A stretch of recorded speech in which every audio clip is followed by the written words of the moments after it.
আমাদের ভিতরে দুইটা জিনিস আছে। কয়টা জিনিস? দুইটা জিনিস। একটা হচ্ছে রূহ আর একটা হচ্ছে নফস। এই নফসকে কন্ট্রোল করার দায়িত্ব দিয়েছেন শয়তানকে, রূহকে কন্ট্রোল করেন আল্লাহ পাক রব্বুল আলামিন নিজে। সুতরাং নফসের যে দাবিদারি করবে সেটাই হলো তাগুত। কথা ক্লিয়ার? নফসের যে তাগুদারি করবে, নফসের যে আনুগত্য করবে, নফসের যে নফসকে যারা কন্ট্রোল করতে পারবে না, এরাই হচ্ছে তাগুতের শক্তি। তাগুত মিথ্যাইরা। যেমন আমার মন যা চায় আমি সেটাই করি, মন যা চায় আমি সেটাই করি, কিন্তু আল্লাহর কথা সেটা আমার ভালো লাগে না, আল্লাহর কাজকর্ম আমার ভালো লাগে না।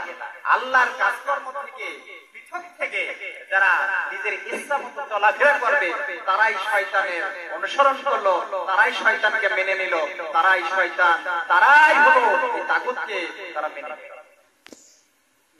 ও মানুষেরা তোমরা শুনে নাও, কুল ইয়া আইয়ুহান নাস ইন্নী রাসূলুল্লাহি ইলাইকুম জামিআ। আল্লাহ পাক ঘোষণা করে দিলেন, বললেন হে নবী, হে নবী আপনি সকল মানুষদেরকে জানিয়ে দিন আল্লাহ পাক রব্বুল আলামিন আমার আগে যে নবীগুলো যে রাসূলকে প্রেরণ করেছেন সেগুলো গোত্র ভিত্তিক ছিল, জাতি ভিত্তিক ছিল, কিন্তু আমি তোমাদের জন্য সকল মানুষের জন্য নবী হিসাবে প্রেরিত হয়েছি। সুবহানাল্লাহ।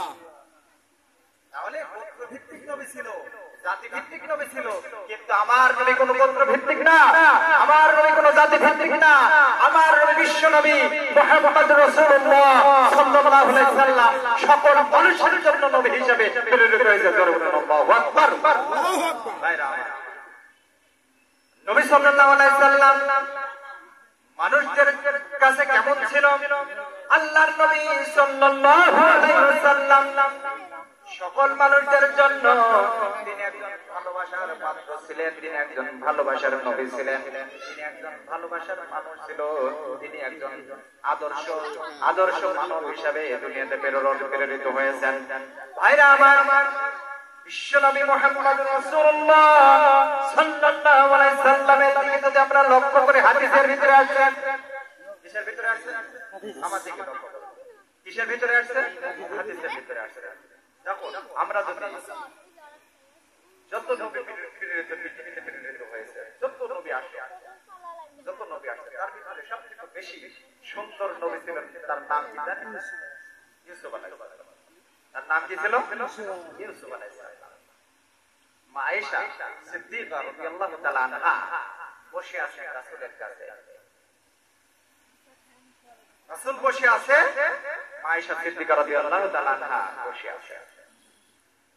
রাসূলের দিকে মা আয়েশা তাকায়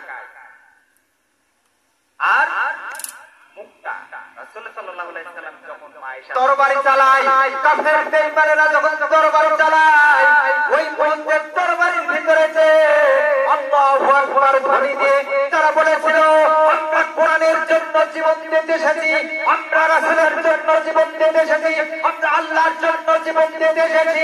তারা শুধু হাত কাটেছিল আর এই যুগে এসে তাদের মুখ পর্যন্ত পেতে দিচ্ছে আমরা আল্লাহ রাসূলের জন্য আমার জীবনটা উৎখাত করে দিলাম। সুবহানাল্লাহ। আমি কি রাসূল হাদিস থেকে কথা বললাম না, কোরআন থেকে কথা বললাম না? এই জন্য আমাদেরকে রাসূলের জীবনটাকে ভালোমুখী হয়ে আবার ঘরে ফিরে আসবে, সেই মানুষটা হয়ে যাবে কাজী। সুবহানাল্লাহু আকবার। ভাইরা আমার, আমরা যদি একটু লক্ষ্য করি, প্রাথমিক যুগে রাসূল সাল্লাল্লাহু আলাইহি সাল্লামকে যখন প্রেরণ করা হলো পৃথিবীতে, পৃথিবীটা ছিল অন্ধকার, ঠিক কিনা? আলো ছিল, এটা এখন আলো নাই? আলো আছে না? আলো আছে, কিন্তু সেখানে কিছু ত্রুটি ছিল, যেটা মানুষ ওই সমাজের ভিতরে শান্তি ছিল না, ওই সমাজের ভিতরে আনন্দ ছিল না, ওই সমাজের ভিতরে মুখের কথা বলবো বা স্বাধীনতা ছিল না, ওই সমাজের ভিতরে কোন নিজের স্বাধীনতা ছিল না। আমরা যে মত প্রকাশ করব, নিজে সুন্দরভাবে চলাফেরা করব, এই স্বাধীনতা সেখানে ছিল না। এটা জেনা করার দরকার ছিল, একটা মেয়েকে নিয়ে এসে জেনা করছে, কথা ঠিক না?